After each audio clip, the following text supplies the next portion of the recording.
اقبال کی تعلیمات کے اوپر اور ان کے کلام کے اوپر مصطفیٰ خان صاحب نے ایک کتاب لکھی ہے، اقبال القرآن، اور قرآن کی آیات ایک طرف رکھی ہیں اور اقبال کے اشعار ایک طرف رکھے ہیں۔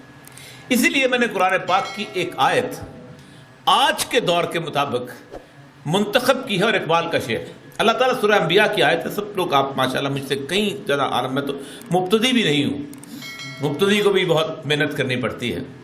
سورہ انبیاء میں اللہ تبارک و تعالیٰ فرماتے ہیں ہم نے ایک بستی کو ہلاک کر دیا اور ان پر رہنے والوں کا آنا حرام کر دیا، اب وہ نہیں، انہم لا یرجون، اب نہیں آئیں گے۔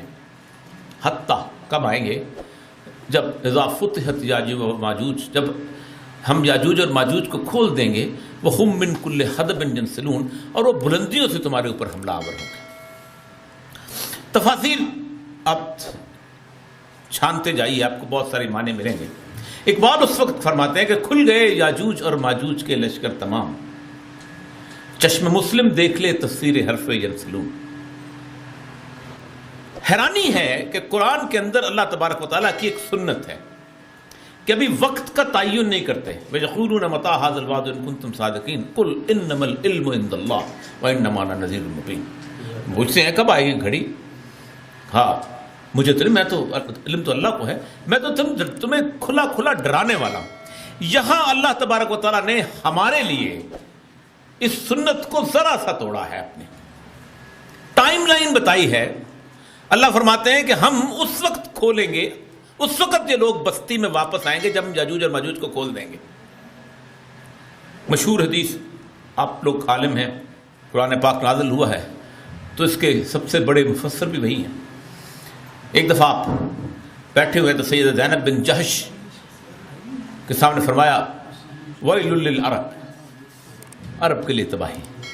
پھر فرمایا ویل للعرب، فرمایا من شر قد اقترب، ایک ایسا فتنہ جو بہت نزدیک آ گیا۔ اب عرب کی تباہی بڑا کمال ہے، ویل للمسلمین نہیں کہا۔ اس کی بنیادی وجہ ہے کہ میں اور یا مقبول جان یا کوئی اور شخص اگر کہے کہ مجھے بلے شاہ سمجھ نہیں آیا تو میرے لیے کوئی معافی نہیں ہے، میں کہوں کہ مجھے غالب سمجھ نہیں آیا تو میرے لیے کوئی معافی نہیں ہے، لیکن ایک عرب کہے کہ مجھے قرآن سمجھ نہیں آیا تو اس کے لیے بھی معافی نہیں ہے۔ وَيْلٌ لِّلْعَرَبِ، عرب کے لیے تباہی، من شر، ایک فتنہ نزدیک۔ اگر آپ نے ہاتھ کے اشارے سے کہا کہ وہ یاجوج اور ماجوج کے سامنے جو ذوالقرنین نے دیوار بنائی تھی اس میں نے سوراخ کر لیا، فوری سوال کمال کا ہے کہ یاجوج اور ماجوج اگر کھول دیا گیا تو کیا کریں گے؟ حدیث کے الفاظ کمال کے ہیں اور آج کے دور کے اندر آپ دیکھیں تو آپ حیران ہو جائیں گے۔ فرمایا اگر ان کو کھول دیا گیا تو یہ معاش میں فساد پیدا کریں گے، disturbance in the economic system of the world. اب کب کھولے جائیں گے؟ جب وہ لوگ بستی میں واپس آئیں گے جس بستی کو اجاڑ دیا گیا۔ 70 عیسوی میں آخری جو تباہی آئی ہے یروشلم پہ وہ اس وقت آئی ہے کہ جب ان کو رومن سے تباہ کیا، اور اللہ کہتا ہے ہم نے تمہیں امم میں تقسیم کر دیا۔ کوئی نائجیریا چلا گیا، کوئی انڈیا چلا گیا، کوئی کہیں اور چلا گیا، دنیا پوری میں گھوم گئے۔ حضرت عمر نے جو معاہدہ طے کیا ہے بیت المقدس کے حوالے کی، اس کی 11ویں شق اٹھا کے پڑھی ہے کہ ہم یہ شہر اس شرط پر تمہارے حوالے کر رہے ہیں کہ یہاں یہودیوں کو مستقل رہائش کی اجازت نہیں ہوگی۔ International document, they can come as a tourist but they cannot stay here۔ پوری دنیا کے جو مین بڑے بڑے ڈاکومنٹس ہیں جو سفارتی آداب کے اس میں موجود ہیں، جو سفارتی معاہدہ، ہم ان کو اجازت نہیں ہوگی۔ بکھر گئے۔ اس کے بعد تاریخ 2 واقعات بیان کرتی ہے۔ پہلا واقعہ وہ ہے، آپ لوگ نے سورہ کہف بڑی تفصیل سے پڑھی ہوگی، 3 سفر ہیں، آخری سفر اوپر کا ہے کہ ایک بہت بڑا سیلاب آیا ہے۔ یہی تو 6ویں 7ویں صدی عیسوی کے درمیان جب سورہ کہف فرما رہے تھے تو وہ گورج جو تھی، وہ پہاڑوں کے درمیان جو راستہ تھا وہ بالکل بکھر گیا ہے اور دیوار ٹوٹ گئی۔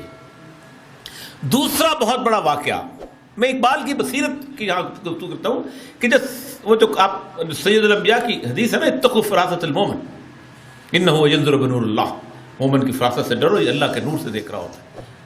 کمال اس وقت ایک اور کا واقعہ ہوا ہے، تاریخ کہتی ہے کہ ایک قبیلہ تھا خازہ، یہودی اپنے آپ کو کسی اور کو قبول نہیں کرنے دیتے، وہ یہودیت میں نہیں آنے دیتے، کہتے ہیں کہ ہم بنی اسرائیل، ظاہر بات ہے، انی فضلت علی العالمین، تو وہ ہم نہیں آنے دیں گے. لیکن اس قبیلے کی ایک واحد ایکسیپشن ہے کہ ان کو کہا گیا کہ آپ آ جائیں. وہ قبیلے نے کمال یہ کیا ہے کہ یہودیت قبول کرنے کے بعد 2000 سال تک یہودیوں کے ساتھ مار کھائی ہے. اس خدا قبیلہ، آپ نیٹ کے لوگ ہیں، آپ صرف ایک لفظ ٹائپ کریں، اشکنازی جیوز. یہ جتنا فرائڈ ہے، آئنسٹائن ہے، ہزال ہے، جتنے یورپ کے جو نیلی آنکھوں والے اور بلانڈ بالوں والے جیوز جو ہیں، یہ سارے کے سارے اشکنازی جو ہیں، جو بنی اسرائیل نہیں ہیں. 99 جیوز وہ ہیں اور 1 جیوز یہ ہیں. انہوں نے 2000 سال تک مار کھائی ہے. ایزابیلا فرڈینڈ نے جب قبضہ کیا تو اس نے کہا 1,75,000 یہودی ہیں، تم کیا کرو گے؟ 75,000 بھاگ کے خلافت عثمانیہ میں پناہ لے لی، اور باقی 1 لاکھ نے کہا ہم عیسائی ہو جائیں گے. جس وقت وہ عیسائی ہوئے ہیں تو ان پہ 2 شرطیں عائد کی گئی. نمبر 1، تم سب سے پہلی بات کہ ہفتے کے دن کاروبار کرو گے، یوم سبت. پھر دوسرا کہا کہ ہمارے سامنے تم 1 وقت کا کھانا سور کے ساتھ کھاؤ گے. وہ 1 سال تک کھاتے رہے. آپ وینس کے شہر میں چلے جائیں، وینس کے شہر کے اندر ایک باقاعدہ وہ سمندر کے اندر جو راستے بنے ہوئے، ان میں ایک علاقہ تھا جس کے اندر ان کو رکھا گیا تھا اور کہا گیا تھا کہ تم پیلے رنگ کا لباس پہنو گے اور ہمارے سامنے گلے میں لٹکاؤ گے تختی کہ تم یہودی ہو، تاکہ لوگ تمہیں دیکھیں. بدترین جگہوں پہ گھیٹوں کا لفظ انہیں سے نکلا ہے، برداشت کی. 1896 میں ویانا کے شہر میں ایک شخص نکلا ہے جس کو ہزال کہتے ہیں، جو کہ زائنزم کا، صہیونیت کا بانی ہے. اس نے کہا ہم ایسے نہیں رہیں گے، بہت مار کھا لی، وہ کافی ہو گیا، اب ہم عیسائیوں سے صلح کریں گے. وہ جو آیت ہے لا تتخذوا اليهود والنصارى اولیاء، اس میں اللہ فرماتا ہے یہ ایک دوسرے کے جب دوست ہو جاتے ہیں. 1916 میں بالفور کا ڈیکلریشن آیا ہے. بالفور کا ڈیکلریشن میں کہا گیا، جو قومیت کی ابھی آپ نے آرٹیکل پڑھا ہے، اس کا پہلا سینٹنس ہے بالفور ڈیکلریشن کا کہ every Jew living in any part of the world is a single nation and he has all the right to settle back in the Jerusalem. ہر یہودی جو دنیا کے کسی خطے میں رہ رہا ہے وہ بنیادی طور پہ ایک قوم ہے اور اس کو واپس حق حاصل ہے کہ یروشلم میں جا کے آباد آ جائے.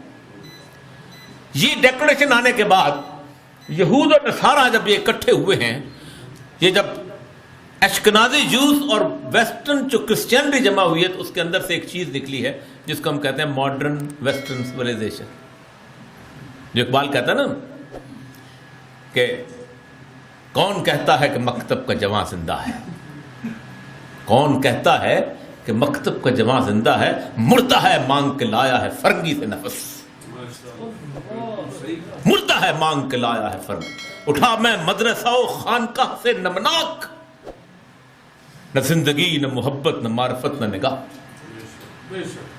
یہ وہ کیفیت تھی کہ جس کے اندر سے 1919 میں پہلا یہودی پہنچا ہے یروشلم کا بحر تبریہ کراس کر کے، جس کو سی آف گیلیلی کہتے ہیں، جس کے بعد سید الانبیاء نے فرمایا جب پہلا لشکر یاجوج اور ماجوج کا گزرے گا تو سی آف گیلیلی میں پانی ہوگا، جب دوسرا لشکر گزرے گا تو پانی ختم ہو چکا ہوگا.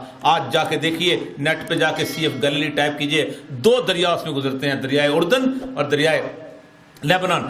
دونوں انہوں نے اسرائیل نے ڈیورٹ کر کے اپنے لے گئے. 8 یا 9 فٹ پانی اس کے اندر رہ گیا. 3 جزیرے تک نمودار ہو چکے ہوئے. وہ حرام اللہ نے اپنی سنت توڑی. باقاعدہ ٹائم لائن بتائیے آپ لوگوں، کتنے خوش قسمت ہے کہ اللہ کی وارننگ